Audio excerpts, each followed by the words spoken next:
Scissors, lack of fits ఉన్న వాళ్ళు తీసుకోవాల్సిన జాగ్రత్తలు, తెలుసుకోవాల్సిన విషయాల గురించి ఇప్పుడు మాట్లాడుతున్నాం.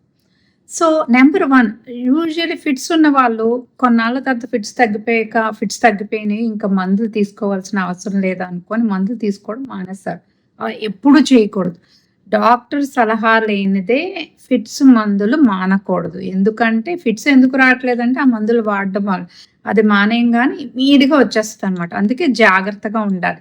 రెండో పాయింట్, ఆల్కహాలు, ఎనీ మద్యం సంబంధించిన మత్తు పదార్థాలన్నీ ఈ ఫిట్స్‌ని కలుగజేస్తాయి. సో, దయచేసి ఫిట్స్ ఉన్న వాళ్ళు అది తీసుకోవద్దు.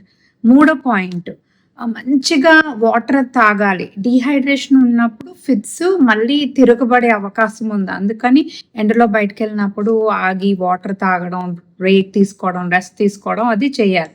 నాలుగో పాయింట్, ఫ్లాషింగ్ లైట్స్‌ని అవాయిడ్ చేయాలి. ఎస్పెషల్లీ లైట్ సెన్సిటివిటీ ఉన్నవాళ్ళు. అదే కాకుండా టీవీ ఆన్ చేసుకొని నైట్ టైమ్ పడుకోవడం అలాంటివి ఎప్పుడూ చేయకూడదు. చాలా జాగ్రత్తగా ఉండాలి. ఐదో పాయింట్, బ్లడ్ గ్లూకోజ్ పడకుండా చూసుకోండి. అందుకే టైంకి తినండి. బ్లడ్ గ్లూకోజ్ పడితే ఇమ్మీడియట్‌గా ఫిట్స్ వచ్చే అవకాశం ఉంది.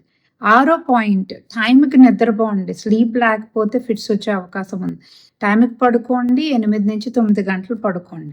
అంతేకాకుండా last and important point, seventh point, జ్వరము, జలుబు, ఏ ఇన్ఫెక్షన్ వచ్చినా ఈ ఫిట్స్ మళ్ళీ వచ్చే అవకాశం ఉందన్నమాట. సో, ఇన్ఫెక్షన్‌లు వచ్చినప్పుడు టైంకి ట్రీట్ చేసుకోవడం, జ్వరం తగ్గించుకునే బాధ్యత మీరు తీసుకోవాలి. అస్సలు నెగ్లెక్ట్ చేయకూడదు. అన్నిటికన్నా ఇంపార్టెంట్ ఏంటంటే 5 నిమిషాల కన్నా ఎప్పుడు ఫిట్స్ ఆగకుండా వచ్చినా, ఆ మనిషికి ఊపిరి అందకుండా బాధపడినా ఇమ్మీడియట్‌గా ఆలస్యం చేయకుండా హాస్పిటల్‌కెళ్ళండి. సరైన ట్రీట్మెంట్ తీసుకోండి. ప్రాణాలను కాపాడండి.